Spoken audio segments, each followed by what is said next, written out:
Hello दोस्तों, welcome to my YouTube channel. आज हम जैसा कि आप देख सकते हैं जो 2021 में एग्ज़ाम हुआ था आपका सी टेट का 2021 लिख देते हैं यहाँ पर, ठीक है।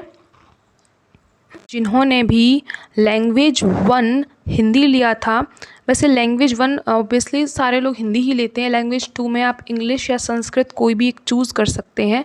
तो आज हम उसका सॉल्यूशन देख लेते हैं जो 2021 में जो 31 जनवरी को पेपर हुआ था, वो पेपर आया कैसा था। पहले आपको पेपर देखना होगा, पेपर का डिफ़िकल्टी लेवल, उसी हिसाब से आपको अपनी तैयारी भी आगे बढ़ानी होगी। तो मैं क्लासेस स्टार्ट करने से पहले आपको एक ओवरव्यू दे देती हूँ कि ये पेपर था कैसा, और आपको समझ में आ जाएगा कि आप कहाँ पर स्टैंड करते हैं और आपको अपनी प्रिपरेशन को कितना बूस्ट देने की ज़रूरत है। ठीक है दोस्तों, तो चलिए स्टार्ट करते हैं। देखिए, मैंने आपको बताया था कि 15 मार्क्स का आता है आपका पैसेज, जो कि बहुत ही ईजी रहता है। आपको कुछ भी पढ़ने की ज़रूरत नहीं है, आप इस पेपर को देखकर ही अंदाज़ा लगा सकते हैं। जैसा कि मैंने आपको अपनी पहली वीडियो में बताया था सी टेट की मैंने कैसे क्रैक किया, और मैंने उसमें इतना अच्छा स्कोर 120 मार्क्स वो भी फर्स्ट अटैम्प्ट में कैसे लाए। अगर आपने वो वीडियो नहीं देखा है तो प्लेलिस्ट में जाके उसे ज़रूर चेक कीजिए, आपके लिए बहुत ही बेनिफिट होगा। ठीक है, तो हम स्टार्ट करते हैं। देखिए, इसमें क्या है, इसमें ये जो पेपर है वो आपका मैंने बताया ना 31 जनवरी को जो 2021 को पेपर हुआ था सी टेट का कोरोना के बाद, वो ये आया था। इसमें देखते हैं 91 से स्टार्ट होता है पेपर। अब देखिए, इसमें ये पूरा पैसेज लिखा हुआ है, काफ़ी लंबा चौड़ा है। ये देखिए, इस पैसेज को पढ़ के ही आपको इन क्वेश्चंस का आंसर देना है। तो पहले हम क्या करेंगे, पहले हम क्वेश्चन को देखते हैं, उसी के अकॉर्डिंग हम अपने पैराग्राफ में जाएंगे। ठीक है, तो हमारा क्वेश्चन क्या है, गांधी जी के ऊपर है। गांधी जी विश्व नेता बने क्योंकि, अब इस क्योंकि का जवाब चाहिए। वे स्वतंत्रता आंदोलन के नेता थे, वे अनुशासन प्रिय थे, या सभी के प्रति उनकी समान दृष्टि व व्यवहार था, या उन्होंने सत्याग्रह किया। तो चलिए अब इसको जल्दी से पढ़ लेते हैं। आप इसे पढ़िएगा, मैं इसकी PDF आपको डिस्क्रिप्शन में डलवा दूँगी, ठीक है, तो आप उसे अच्छे से देख सकते हैं। ये देखिए, यह नहीं भूलना चाहिए। आप इसमें देख सकते हैं गांधी जी कहाँ पर हैं। देखिए इसमें कहाँ पर दिख रहे हैं गांधी जी, यस ये दिख रहे हैं गांधी जी आपको। गांधी जी ने गुलामी से आज़ादी, मनुष्यता की सेवा और विवेक से मित्रता को अपना लक्ष्य बनाया। आगे देखिए, सबके प्रति समान दृष्टि का ही भाव और व्यवहार था कि गांधी विश्व नेता बने। तो आप देख सकते हैं आंसर मिल गया है। आंसर क्या है यहाँ पर, गांधी जी विश्व नेता बने थे क्यों, क्योंकि उन्होंने सभी के प्रति समान दृष्टि व व्यवहार रखा था। क्लियर हो गया, बहुत इजी क्वेश्चन था। अब नेक्स्ट क्वेश्चन की तरफ मूव करते हैं। महावीर, बुद्ध, क्राइस्ट, नानक व गांधी जी में क्या समानता है। तो देखिए यहाँ पर ये कहाँ आ रहे हैं, दिख गए ना। महावीर, बुद्ध, क्राइस्ट, नानक, गांधी अगर हमारे जीवन पर विराजमान है तो इसमें उनकी सदाशयता, निरअहंकार और व्यवहार का योगदान है। ठीक है, आगे देखिए, वे जिए समस्त प्राणियों, प्रकृति और सृष्टि के लिए। उनके मन में किसी के लिए रत्ती भर भी भेदभाव नहीं रहा, है ना। तो अहंकार को विवेक से ही हटाया जा सकता है। समझ में आया। उन्होंने क्या किया, इसको थोड़ा सा समझने की कोशिश कीजिए। उन्होंने मनुष्यता की सेवा की। देखिए आप आगे देख सकते हैं, सृष्टि के लिए कोई भेदभाव नहीं रखा, विश्व नेता बने, और ये कुछ समस्त प्राणियों की। कुल मिला के बात क्या हो रही है, अपने ऑप्शन पे आते हैं। सभी सन्यासी हैं, नहीं, तो ये तो ऑप्शन आपका गलत हो जाएगा। हम क्या करते हैं, जब हमें कुछ भी समझ में नहीं आता तो हम एलिमिनेशन पर जाते हैं। तो हम एक एक ऑप्शन को पढ़ते हैं, और जो हमें सही लगता है, नहीं जो हमें गलत लगता है, उसको हम क्या करते हैं, क्रॉस कर देते हैं। देखिए, महावीर, बुद्ध, क्राइस्ट, नानक व गांधी जी में क्या समानता है। सभी सन्यासी हैं, बिल्कुल नहीं। सभी भारत में जन्मे हैं, ये भी इतना सही नहीं बैठ रहा है पैसेज के हिसाब से। सभी ने मानव कल्याण किया, बिल्कुल सही। ये जितने भी लोग हैं, महावीर, बुद्ध, क्राइस्ट, नानक, गांधी जी, इन सभी ने मानव का कल्याण किया, और यही इन सभी लोगों में समानता भी है। तो ये भी क्वेश्चन हो गया हमारा। चलिए नेक्स्ट क्वेश्चन पे चलते हैं। कौन सा शब्द भिन्न है। ये तो आप लोगों ने रीजनिंग में भी किया होगा कि ऑड वन आउट फाइंड करने को होता है। कौन सा भिन्न है, देखिए, मनुष्यता, मित्र, वीरता, मित्रता। तो आप देख सकते हैं इन सब में एक राइम बन रही है, मनुष्यता, वीरता, मित्रता। तो सबसे ज़्यादा डिफरेंट क्या है? मित्र, यानी कि ऑप्शन बी जो है यानी कि सेकंड नंबर है, ये हमारा करेक्ट हो जाता है। चलिए अब नेक्स्ट क्वेश्चन पे चलते हैं। देखिए कुछ क्वेश्चन के आंसर के लिए आपको पैसेज की भी ज़रूरत नहीं है, इसलिए हम पूरा पैसेज पढ़ने की बजाय हम क्या करते हैं, पहले हम क्वेश्चन को पढ़ते हैं। इससे हमारे टाइम में जो है वो काफ़ी सेव हो जाता है हमारा टाइम, और टाइम मैनेजमेंट बहुत ज़्यादा इंपॉर्टेंट है। देखिए जब हमें समझ में नहीं आता है तो हम पढ़ लेते हैं, इसमें कोई इतना वो बात है ही नहीं कोई सी। ठीक है, अब ये देखिए, सबके प्रति दृष्टि का भाव और व्यवहार होना चाहिए। अब देखिए इसके लिए भी आपको पैसेज पढ़ने की ज़रूरत नहीं है। देखिए समान यहाँ पे रख के देखिए, भिन्न, अलौकिक, सामान्य। क्या सामान्य हो सकता है? सबके प्रति सामान्य दृष्टि का भाव और व्यवहार होना चाहिए। हो सकता है, बट हम अभी इसको रहने देते हैं, आगे देखते हैं। अलौकिक, ये कुछ बात नहीं बनी। भिन्न, ये तो बिल्कुल भी बात नहीं बनी। समान, सबके प्रति समान दृष्टि का भाव, और ये लाइन आपको अगर कंफ्यूज कर रही है तो आप इसे यहाँ भी देख सकते हैं, इस पैसेज में भी ये देखिए, सबके प्रति समान दृष्टि का ही भाव। बस इतना देख लिया और I think it's enough for your right answer. Okay, चलिए नेक्स्ट क्वेश्चन पर चलते हैं। 94 हो गया, इस पेज में इतना ही था, नेक्स्ट पेज पे चलते हैं। यस, अपना पराया में समास है। समास आपने सभी अपने पढ़े होंगे, ठीक है, तो ये बहुत ही ईजी है। देखिए अपना पराया में समास है, बताइए कौन सा समास आता है? अपना पराया, माता पिता, आप देखते होंगे ऐसे डैश लगे होते हैं, सिंपल सा आप ऐसी टेक्निक से भी याद कर सकते हैं। डैश वाला ये क्या हो जाएगा? द्वंद्व समास। मैं बता रही हूँ आपको डिटेल में, आप जो वीडियोस हैं उनमें जाकर आप देख सकते हैं। ठीक है, हमें किसके अनुसार फल मिलता है। अब इस क्वेश्चन में आप थोड़ा गलत कर सकते हैं, वैसे गलत करने की कोई चांसेस नहीं है, बट फिर भी देखिए किसके अनुसार फल मिलता है। तो आपने वो कहावत सुनी होगी, कर्म के अनुसार फल मिलता है। बोलते हैं ना, जैसा कर्म करोगे वैसे ही तुम्हें फल मिलेगा। तो आप देख सकते हैं क्या समाज हो सकता है? वंश से कोई रिलेशन नहीं होता है, इंसान के कर्म ही उसको महान बनाते हैं। बुद्धि ठीक है, बट व्यवहार, जैसा हम व्यवहार करते हैं, जैसा हम काम करते हैं, वैसा ही हमें फल मिलता है। मैंने तो पैसेज भी नहीं पढ़ा ना, डायरेक्ट आपको आंसर बता दिया, आप भी कर सकते हैं। देखिए शांति को कहाँ पाया जा सकता है? अब आप सोच के बताइए, शांति कहाँ मिलती है? क्या परिवार में मिलती है, समाज में मिलती है, या धर्म में मिलती है, या स्वयं में मिलती है? देखिए इस क्वेश्चन के लिए अगर आप अपने मन से सोचेंगे तो आपके अलग अलग व्यूज़ हो सकते हैं, लेकिन इसको अगर हम देखेंगे पैसेज के हिसाब से, हमें आंसर देना है पैसेज के हिसाब से, तो इसको आप जब पैसेज में पढ़ेंगे तब आपको इसका आंसर मिलेगा स्वयं में। बोलते हैं ना कि मन चंगा तो कटौती में गंगा, तो वैसा ही सीन है कि अगर आपको शांति चाहिए तो आप बाहर की चीज़ों की जगह अपने अंदर झांक के देखिए। अगर आपका मन शांत रहेगा तो आप भी शांत रहेंगे। ठीक है, पूरा एक पैसेज हो गया। अब देखते हैं नेक्स्ट पैसेज क्या है। आगे तो है नहीं क्वेश्चन, एक क्वेश्चन और है, अरे 2 क्वेश्चन है, चलिए देखते हैं।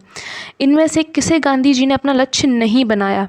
अब इसमें गांधी जी की बात आई है, यानी कि हम इसे पैसेज से देख सकते हैं, तो पैसेज में आप पढ़िएगा। चलिए मैं आपको बता देती हूँ, किसे गांधी जी ने अपना लक्ष्य नहीं बनाया। ठीक है, चलिए याद रखिएगा इसे, ये रही गांधी जी। अब इसके लिए थोड़ा सा पढ़ने की ज़रूरत है।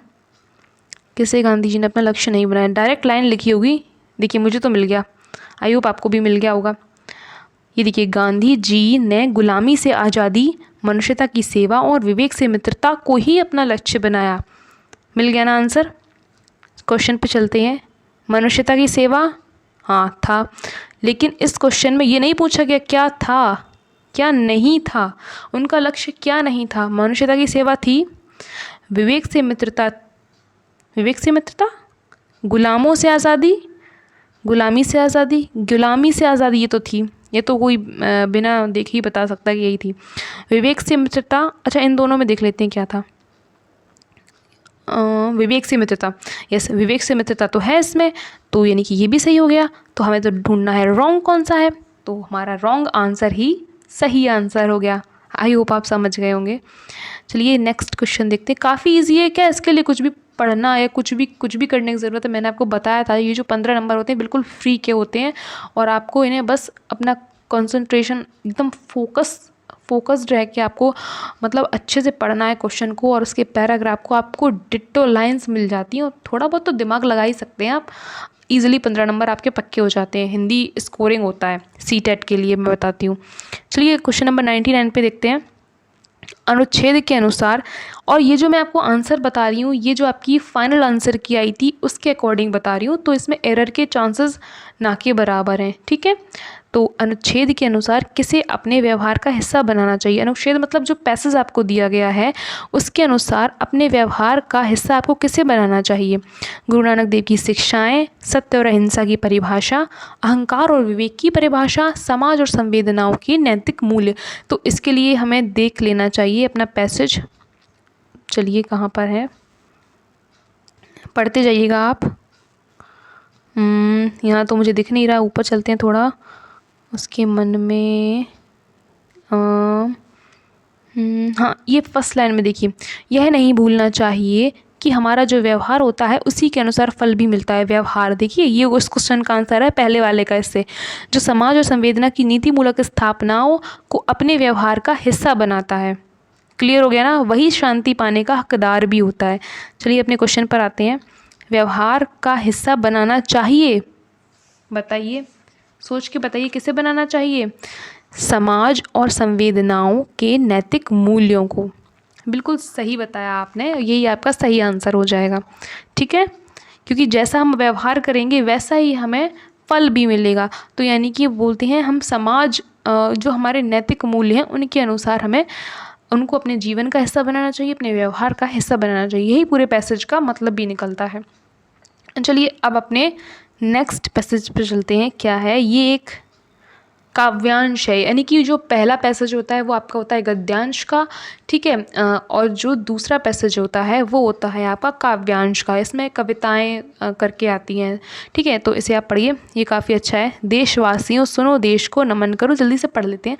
देश ही आधार है, प्यार देश से करो, लड़ रहे हो आज क्यों छोटी छोटी बात पर, देश हित को भूल कर प्रांत भाषा जात पर, मिटा के भेदभाव को देश को सुदृढ़ करो, भ्रष्टाचार की लहर उठ रही नगर नगर, घोर अंधकार में सूझती नहीं डगर, ज्योति नीति धर्म की आज तुम प्रखर करो, देश आज रो रहा देश का रुदन सुनो। रुदन मतलब रोना।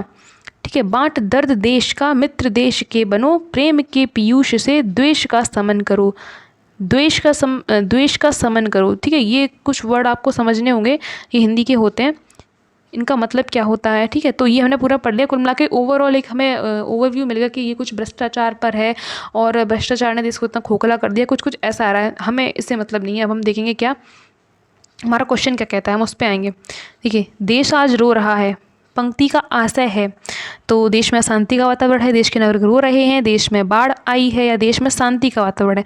देखिए, शांति का वातावरण है इसलिए तो देश रोएगा नहीं, खुश होना चाहिए तो गलत हो गया। बाढ़ आई है ये भी कहीं नहीं आया है, देश के नागरिक रो रहे हैं। अब आप इन दोनों में थोड़ा सा ज़रा सा दिमाग लगाने की कोशिश करेंगे। चलिए इसे देखते हैं। देश आज रो रहा है, तो भाई क्यों रो रहा है, ये देखिए, देश आज रो रहा, देश का रुदन सुनो। अब आगे की आवाज़, आगे की देखिए, भ्रष्टाचार की लहर उठ रही नगर नगर। ठीक है, तो इससे आपको समझ में आएगा कि देश क्यों रो रहा है। देखो, नागरिक तो नहीं रो रहे हैं क्योंकि देश में, यानी कि ये भी गलत हो गया। तो आपका सही आंसर क्या हो जाएगा, देश में अशांति का वातावरण है सिर्फ इसीलिए। और अशांति क्यों है, क्योंकि भ्रष्टाचार फैला हुआ है। ठीक है, तो आपका 100 क्वेश्चन का आंसर भी ये हो जाएगा।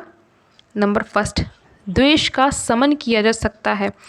अब ये देखिए, द्वेष का समन किसके द्वारा किया जा सकता है, बताइए आप इसके ऑप्शंस के द्वारा। देखिए, बोलते हैं ना कि मतलब अगर कोई व्यक्ति आपसे बुरा व्यवहार करता है तो आप उसको प्रेम के साथ डील कीजिए, क्योंकि प्रेम से क्या हो सकता है, किसी भी मतलब बोलते हैं ना कि द्वेष का समन करना है, या किसी के प्रति कोई आपसे बोलते हैं ना दुष्टता का अभाव रखता है, तो ऐसा गांधी जी के भी विचार हुआ करते थे। ठीक है, तो इसे देखते हैं, इसका क्या हो जाएगा, द्वेष का समन करो। आपको मैं वो भी दिखा देती हूँ, ये लीजिए, प्रेम के पीयूष से, समझ में आ गया। तो यानी द्वेष का समन किससे किया जा सकता है, प्रेम द्वारा। इजी, अब उसमें कुछ नहीं बताना, मैं कुछ नहीं बताऊंगी इसमें। चलिए आगे बढ़ते हैं। पीयूष शब्द का विलोम क्या है, पीयूष का विलोम शब्द क्या है। देखिए, आप इनमें जो आंसर्स टिके हैं उन पर मत जाइएगा, क्योंकि ये किसी बच्चे का सॉल्व पेपर है। ठीक है, तो इस पर मत जाइएगा, आप अपने अकॉर्डिंग दिमाग लगा के सोचिए। पीयूष शब्द का विलोम क्या है, तो पीयूष, अमृत सुधा सोम पीयूष, ये आपने एक साथ सुने होंगे। ये क्या है, ये आपके पर्यायवाची शब्द हैं। इसमें थोड़ा सा भी गलत किया ना तो गलत हो जाएगा। आप क्या करेंगे, आप सोचेंगे पीयूष का विलोम शब्द है, विलोम भूल जाएंगे और आप क्या कर देंगे, अमृत पे टिक लगा देंगे जैसे कि इसमें लगा हुआ है, बट ये गलत हो गया। विलोम पूछा गया, अपोजिट क्या हो जाएगा, यानी अमृत का अपोजिट होता है विष, यानी इसका सही आंसर क्या है, इसका सही आंसर है विष। क्लियर। चलिए नेक्स्ट पढ़ते हैं। छोटी छोटी मिस्टेक्स होती हैं, एग्ज़ाम के प्रेशर में होती ही हैं, ठीक है, तो आपको अपने आप को बहुत शांत और फोकस रखने की ज़रूरत होती है। चलिए इस क्वेश्चन पे देखते हैं, भ्रष्टाचार का संधि विच्छेद क्या है। तो इसमें कुछ भी नहीं है। देखिए संधि विच्छेद का एक थोड़ा सा मतलब कभी कभी अगर सिंपल सी पूछ जाती है तो तुक्का थोड़ा सा लग जाता है। तुक्का भी कैसा लगाना है आपको, देखिए आपके प्लस के इस साइड और प्लस के इस साइड, दोनों साइड ही ऐसा शब्द बनना चाहिए जो अपने आप में पूर्ण शब्द हो, ठीक है। जैसे कि भ्रष्ट प्लस चार, अब देखिए चार क्या होता है, इससे तो कुछ बनेगा भी नहीं वर्ड हमारा, तो ये तो नहीं हो सकता। अब इस पे ये भ्रष्टा प्लस चार, भ्रष्टा क्या भ्रष्ट, अब देखो ना चार को देखो, ये भी कोई पूर्ण शब्द नहीं है, भ्रष्टा ये भी कोई पूर्ण शब्द लग नहीं रहा, सही से लग नहीं रहा, मैच नहीं हो रहा, तो ये भी नहीं होगा। भ्रष्ट प्लस अचार, अब आप सोचिए आप इसे पढ़ रहे हैं भ्रष्टाचार, भ्रष्टाचार। देखिए मैं सिर्फ क्वेश्चन सॉल्व ही नहीं करा रही हूँ बल्कि आपको उनके आंसर ही सिर्फ नहीं बता रही हूँ बल्कि आपको उनका एक्सप्लेनेशन भी बता रही हूँ, जिससे आपको एक मतलब थोड़ा आपके लिए ईजी रहेगा, क्योंकि समझाना अलग से और सिर्फ क्वेश्चन का आंसर, तो ऐसे आंसर देने का भी कोई मतलब नहीं बनता है। तो आप समझ के ही करिए तो वो ज़्यादा बेटर रहेगा मेरे ख्याल से। देखिए तो इसमें देखिए ये भी अचार, ये तो कोई मतलब नहीं बना, इससे भी बात बन नहीं रही है भाई, अचार नाम का तो कुछ इसमें आए नहीं। अब ये नहीं करना कि अचार आचार तो कुछ कुछ मैच कर रहा है, नहीं ऐसा नहीं करते। अभी एक ऑप्शन है हमारे पास तो हम इस पे जा सकते हैं, भ्रष्ट प्लस आचार। अब देखिए भ्रष्ट, भ्रष्ट एक वर्ड है, एक शब्द है जिसका एक अपने आप में अर्थ है। आचार, आचार आपने इसका भी अर्थ पढ़ा होगा, मतलब आचरण है ना, तो भ्रष्टाचार यानी कि भ्रष्ट आचरण है ना, इसकी बात की जा रही है, तो ये हमारा बिल्कुल सही आंसर हो गया, भ्रष्ट प्लस आचार। ठीक है, तो बहुत ही ईजी था। चलिए आते हैं नेक्स्ट क्वेश्चन पर। कविता के अनुसार देश को सुदृढ़ किया जा सकता है। अब इसके लिए आपको कविता देखनी पड़ेगी, देख लेते हैं फटाफट से। कविता के अनुसार, अच्छा हाँ दूसरे पेज पर था, यहाँ पर है। कविता के अनुसार देश को सुदृढ़ कैसे किया जा सकता है, बताइए। इस कविता को हमने पढ़ा, आप पढ़िए एक बार और। मिटा के भेदभाव देश को सुदृढ़ करो, ये तो था ना, भेदभाव यही लाइन थी ना, डायरेक्ट वही लाइन आ गई सामने। मिटा के भेदभाव को देश को सुदृढ़ करो। क्वेश्चन पे आते हैं फटाफट। ओहो कहाँ गया क्वेश्चन, ये रहा। यानी कि समस्त भेदभाव को मिटाकर हम देश को सुदृढ़ कर सकते हैं। क्लियर, आगे देखते हैं। कविता में नीति धर्म की ज्योति प्रखर करने के लिए कहा गया है, ताकि नीति धर्म की ज्योति को प्रखर करने के लिए कहा गया है, ताकि। चलिए इसके लिए भी आपको दिखाते हैं क्योंकि बिना इसके तो होगा नहीं। नीति धर्म की ज्योति कहाँ पर है, कहाँ पर है, कहाँ पर है बताइए, क्या आपको दिख गया, ये यस यस यस ये रहा। देखिए ज्योति धर्म की आज तुम प्रखर करो। इसके लिए पूरा पढ़ लेते हैं क्योंकि काव्यांश अर्थ इसमें छुपे हुए होते हैं। गद्यांश में अर्थ सामने से दिख जाता है, लेकिन काव्यांश में आपको थोड़ा सा दिमाग लगाने की ज़रूरत होती है। भ्रष्टाचार की लहर उठ रही नगर नगर, घोर अंधकार में सूझती नहीं डगर, ज्योति नीति धर्म की आज तुम प्रखर करो। ठीक है, यानी कि भ्रष्टाचार की वजह से ये जो है बिल्कुल अंधकार हो गया है, तो हमें क्या करना है, अंधकार में ज्योति जलानी है जिससे कि वहाँ पर उजाला हो जाए। कुछ कुछ ऐसा ही आप लगा लीजिए अंदाज़ा कि ये बिल्कुल सही है। देखिए भ्रष्टाचार को दूर किया जा सकता है, नीति धर्म की ज्योति को प्रखर करके हम क्या कर सकते हैं, भ्रष्टाचार का जो अंधकार है उसको हम दूर कर सकते हैं। क्लियर हो गया। देखिए दोस्तों, तो हमारे 15 क्वेश्चन जो हैं वो कंप्लीट हो चुके हैं। ठीक है, यहाँ से हमारी जो पेडागोजी के 15 क्वेश्चन आते थे, यहाँ से 15 क्वेश्चन वो हैं। तो आपने देखा, आप बताइए कमेंट बॉक्स में कि आपके इस पैसेज में आप क्या कीजिएगा। इसे देखने के बाद आप जाइएगा, सबसे पहले डिस्क्रिप्शन में जो मैं PDF डालूँगी उसको देखिएगा और अपने पेन पेपर लेकर पेन पर लिखिएगा फर्स्ट का, ऐसे करके फर्स्ट का 1 मिनट 91 का आपका 2 है या 93 का वट एवर इट इज़ 1 है, ऐसे करके आप लिखिएगा और फिर आप उसमें वीडियो से मैच कीजिएगा कि आपके कितने क्वेश्चंस में सही हैं। तो आपको अंदाज़ा लग जाएगा कि हाँ मेरे 15 में से 15 आ सकते हैं या 14 आ सकते हैं, कितने आ सकते हैं। वो आपके मेंटल स्टेट, वहाँ पर कितना प्रेशर आप झेल पाते हैं उस पर डिपेंड करता है। अदरवाइज़ 15 में से 15 आ जाते हैं। और कुछ कहीं पर ऐसे सेंटेंसेस होते हैं कि आप उनका मतलब नहीं निकाल पाते, जैसे काव्यांश में आप फंस सकते हैं। कभी कभी काव्यांश थोड़ा टफ दे दिया जाता है, ट्रिकी दे दिया जाता है, तो एक आध नंबर हम अलग करके चलते हैं, कोई टेंशन की बात नहीं है। 15 में से अगर आप 12 भी स्कोर कर रहे हैं, 13 भी स्कोर कर रहे हैं तो इट्स गुड, ठीक है। चलिए, अब जो 15 नंबर है वो आपके पेडागोजी से आते हैं। तो ये पेडागोजी क्या आप अलग से पढ़ेंगे हिंदी की? अरे नहीं नहीं, ऐसा कुछ नहीं करना, इतना लोड नहीं लेना है दिमाग पर। हम जो पेडागोजी पढ़ते हैं बाल विकास के लिए, और वही पेडागोजी हमारी एक तरह से मतलब बेस बना देती है हमारे माइंड में, वो मैं आपको करवाऊँगी। आपकी क्लासेस जो हैं वो अब रेगुलर होंगी। मैं ऐसी कोशिश करूँगी कि रेगुलर हो, तो साथ ही साथ में हम प्रैक्टिस सेट्स भी लगाएंगे। और जो प्रीवियस ईयर है मेरे ख्याल से वो सबसे ज़्यादा इम्पॉर्टेंट है, उससे ज़्यादा आपको कुछ करने की ज़रूरत नहीं है। फालतू का कोई ड्रामा नहीं होना चाहिए, ठीक है। बोलते हैं ना कि पहला एक मतलब पहले लोग क्या करते थे कि बोलते हैं हार्ड वर्क करो, हार्ड वर्क करो, लेकिन आई थिंक आपको हार्ड वर्क से ज़्यादा स्मार्ट वर्क करने की ज़रूरत है। आप सब कुछ नहीं पढ़ सकते, आप उतना पढ़िए जिससे आपका एग्ज़ाम निकल जाए। वैसे भी ये क्वालिफाइंग ही है, ठीक है। तो चलिए आगे आने वाली पेडागोजी के क्वेश्चन देखते हैं जो आपके बिल्कुल बेसिक लेवल के हैं, जो आपने पेडागोजी बाल विकास के लिए पढ़ी है, तो उससे ही आप ये कर जाएंगे। और अगर छोटी सी ट्रिक बताऊँ तो बस ट्रिक ये है, आपको क्या याद रखना है? आपको याद रखने की ज़रूरत है बच्चा, ठीक है। सिर्फ बच्चे को ध्यान में रखकर आपको क्वेश्चंस के आंसर देने हैं। जहाँ पर बच्चे का विकास है या बच्चे के लिए कुछ भी पॉजिटिव चीज़ की बात की गई है, वो आंसर आपका 110% राइट होगा, ठीक है। चलिए देखते हैं ये क्वेश्चन क्या कहता है। स्किनर के अनुसार, अच्छा ये पेडागोजी में आप पढ़ेंगे स्किनर के अनुसार, ये कुछ लोगों ने पढ़ा भी होगा तो उन्हें बिल्कुल ईजी लग रहा होगा। देखिए स्किनर ने क्या कहा है कि भाषा जो है वो अंतःक्रिया से सीखी जा सकती है, या भाषा सीखना एक अत्यंत जटिल प्रक्रिया है, या भाषा अनुकरण यानी इमिटेशन के द्वारा सीखी जा सकती है, भाषा परिवेश से सीखी जा सकती है। देखिए तो स्किनर जो हैं वो कहते हैं कि भाषा को हम अनुकरण से सीख सकते हैं।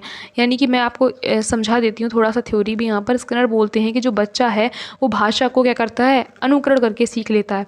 यानी कि अगर बोलते हैं जब बच्चा छोटा होता है तो अगर आप उसके सामने जिस भाषा में बोलते हैं वो उसी भाषा को अपने अंदर कर लेता है, उसे आ जाती है। जैसे आपने देखा होगा कि कोई बच्चा जो है अगर अमेरिका में पैदा हुआ, वहाँ पे ऑब्वियसली बात है, वहाँ पे सभी लोग ऑलमोस्ट लोग इंग्लिश बोलते हैं, तो क्या उस बच्चे को इंग्लिश सिखाई गई थी? नहीं, हम लोग तो रट्टा लगाते हैं, है ना, क्योंकि हम लोग इंग्लिश स्पीकिंग कोर्स करते हैं। उसने तो कुछ कोर्स नहीं किया था ना भाई, वो क्या उसने क्या किया, इमिटेट किया अपने आसपास की सराउंडिंग्स से, है ना, उसने इमिटेट करके उस भाषा को सीख लिया। ऐसे ही बोलते हैं ना, आपके अलग अलग क्षेत्रों में अलग अलग भाषा का प्रभाव होता है। तो किसी जगह पे कोई इंसान है तो वो मतलब उसकी बोलते हैं मदर टंग टाइप की होती है, तो मतलब वहाँ के लोग उस भाषा को बोलते हैं। तो आप पहचान जाते हैं, अरे ये तो भाई कानपुर का है ना, मतलब कुछ होती है ना, पकड़ जाते हैं कि ये वहाँ का है, ये वहाँ की लैंग्वेज है, तो ये वहाँ का हो गया। तो ऐसे ही होता है। तो भाषा जो है वो इमिटेशन से सीखी जा सकती है। छोटे में बच्चा क्या होता है, हम उसे नहीं सिखाते, लेकिन वो बोलना माँ पा बुआ ये अपने आप सीख जाता है सुनते सुनते, ठीक है। तो ये हो गया आपका इस सवाल का आंसर। चलिए आगे देखते हैं। प्राथमिक स्तर की पाठ्य पुस्तक में दिए गए प्रश्न को ध्यान से पढ़िए। एक प्रश्न दिया गया है, किसमें, प्राथमिक स्तर की एक बुक है। अगर तुम पापा की जगह होती तो ठेला कहाँ लगाती, ऐसा तुमने क्यों तय किया? ऐसा तुमने क्यों तय किया? आप सुन सकते हैं, इसमें सिर्फ क्वेश्चनिंग की गई है कि अगर तुम पापा की जगह होती तो ठेला कहाँ लगाती। एक मतलब बच्चे से पूछा जा रहा है कि अगर तुम उस जगह होती तो तुम क्या करती, है ना, या तुमने ऐसा किया तो तुमने ऐसा क्यों तय किया। अब बच्चा क्या करेगा, अब बच्चा सोचेगा, ओ हाँ ये बात है, हाँ तो ये क्या होगा, ये प्रश्न जो है वो किससे जुड़ा हुआ है, बताइए, सोचिए, दिमाग पे जोर डालिए थोड़ा, आप भी सोचिए। एक तो टिक लगे हुए हैं तो आप लोग तो पहले से ही आंसर कर देते होंगे, है ना, कुछ क्वेश्चंस के। अनुभवों की अभिव्यक्ति से, क्या ये अनुभवों से जुड़ा हुआ है? नहीं, इसमें पूछ रहा है क्यों, यानी कि इसमें बच्चा सोचेगा, बच्चा 100% सोचेगा कि क्यों, क्या क्या मैं बोल सकती हूँ इसके बारे में, है ना।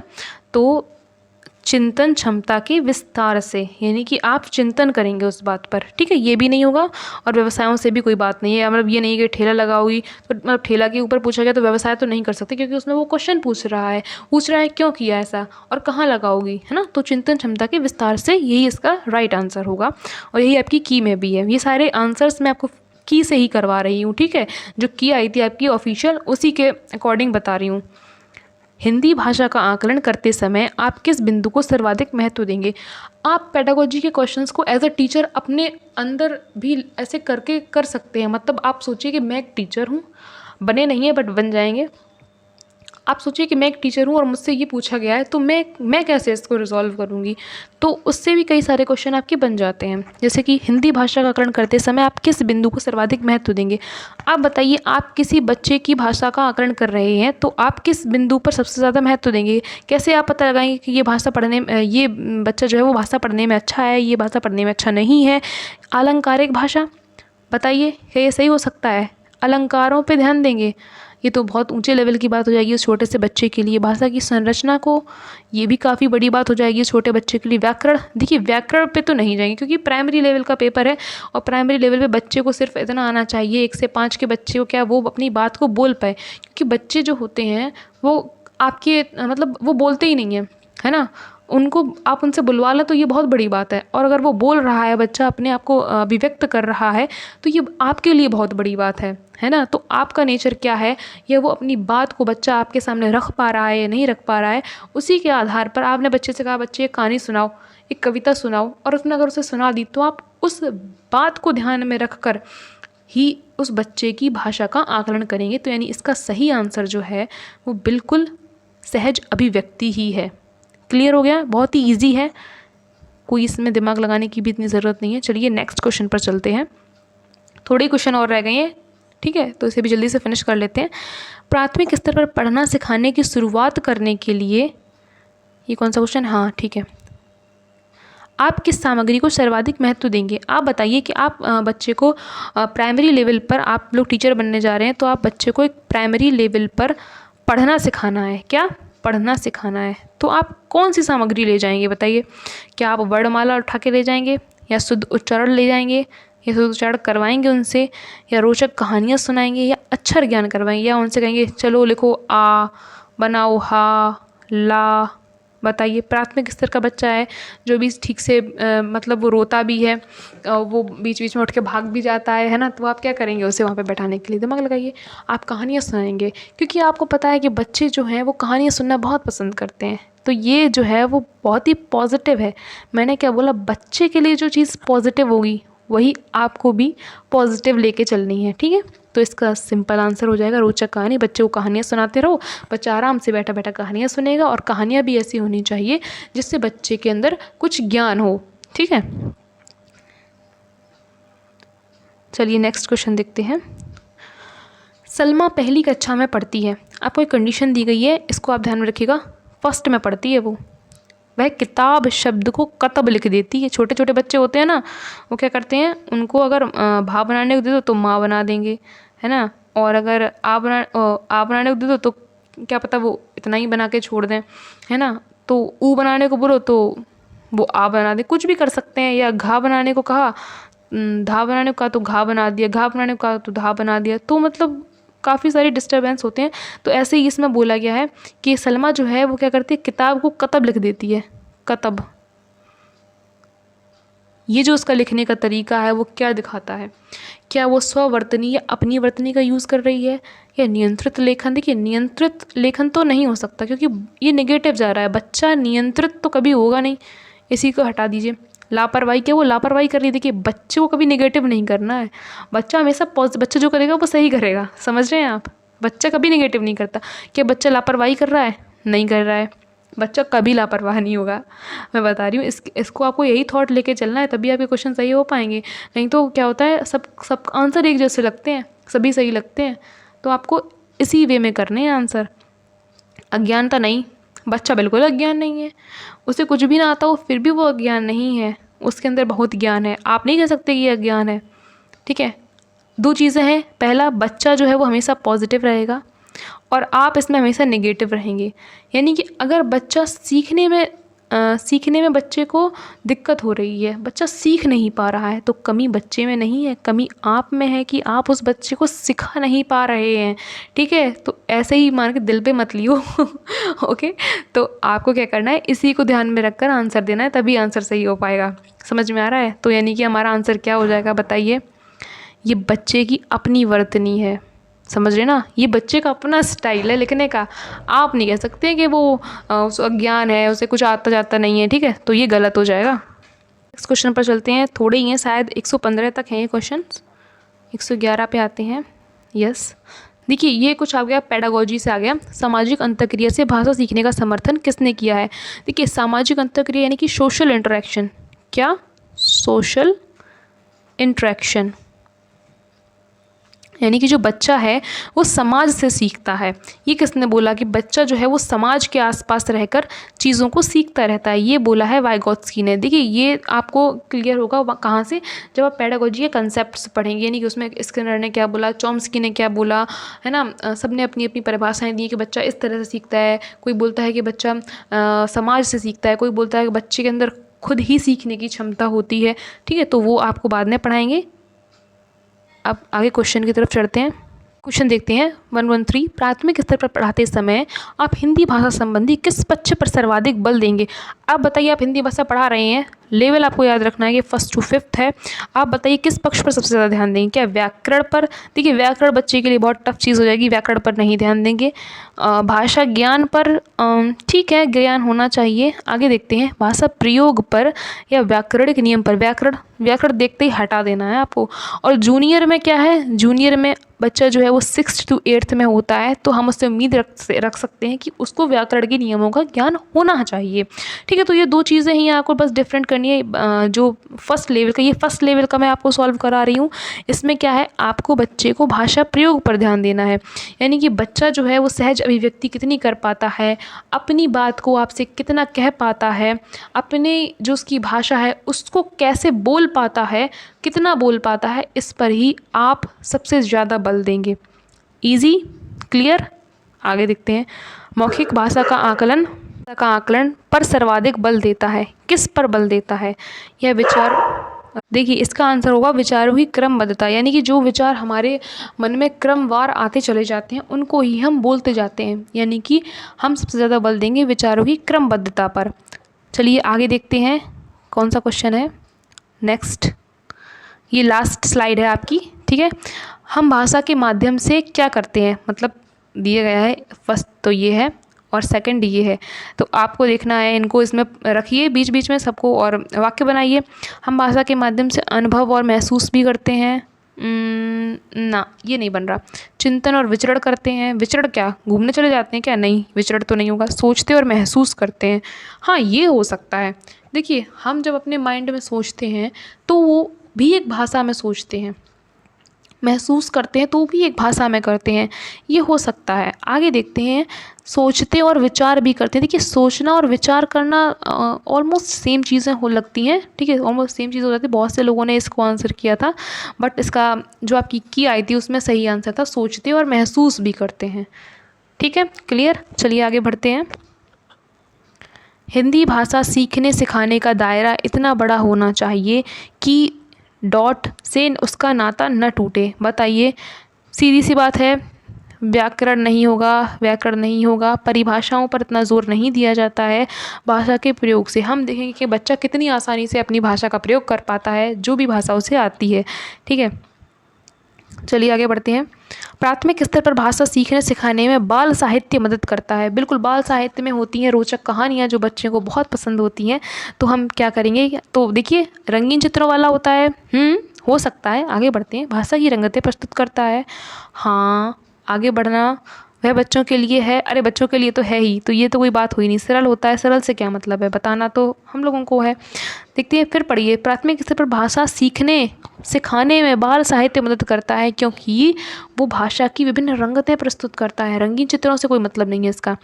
देखिए भाषा की रंगतें प्रस्तुत करता है मतलब उसमें भाषाओं के कई तरह प्रकार होते हैं, मतलब कई तरह की भाषा आती है। तो वो मतलब डाइवर्सिटी को एक तरह से हम लेके चल सकते हैं, जो बच्चों को बहुत सारा ज्ञान दे। ठीक है, तो ये इसका सही आंसर हो जाएगा, क्योंकि वो भाषा की रंगतें प्रस्तुत करता है। देखिए 120 लास्ट है, तो 3 और हैं आपके। कक्षा एक में लिखना प्रारंभ होता है किससे? कक्षा 1 में जब कोई बच्चा आता है तो वो सबसे पहले क्या लिखना शुरू करता है? अक्षर लिखने शुरू कर देता है शुरू से। ये क्या हुआ? ये तो कुछ भी नहीं है। वाक्य तो कतई नहीं लिखेगा। चित्र बनाना, बिल्कुल, बच्चा जब आता है तो वो ये बनाता है, ये बनाता है, या लाइन कर देगा, या कुछ भी ऐसे ही कर देगा, तो वो चित्र बनाने की कोशिश करता है। ठीक है, कक्षा 1 की बात हो रही है। आगे देखते हैं।